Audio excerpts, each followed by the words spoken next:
আমরা অনেক সময় রাগ করে থাকি। মানুষ হিসাবে রাগ হওয়াটা আসলে দোষের কিছু নয়। তবে ইসলাম রাগকে সংযত রাখতে আমাদেরকে বিশেষভাবে উৎসাহিত প্রদান করেছেন।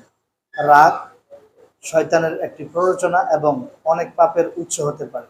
তাই রাসূলুল্লাহ সাল্লাল্লাহু আলাইহি সাল্লাম বলেছেন, যে ব্যক্তি তার রাগকে দমন করতে পারে সেই হচ্ছে শক্তিশালী।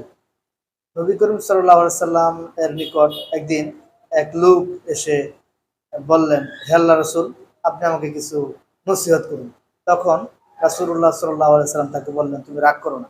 লোকটি এরপর কয়েকবার রাসূল সাল্লাল্লাহু আলাইহি সাল্লামকে একই কথা বললেন যে, আপনি আমাকে কিছু নসিহত করুন। তখন রাসূলুল্লাহ সাল্লাল্লাহু আলাইহি সাল্লাম প্রত্যেকবারই এই একই কথা বলেছেন যে, তুমি রাগ করো না। অতএব আমাদের রাগ করা যাবে না।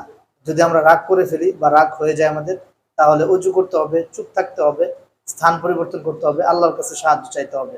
সর্বোপরি আমাদের রাগকে দমন করতে হবে। এটাই ইসলামের সৌন্দর্য। সকলেই ভালো থাকবেন। ধন্যবাদ।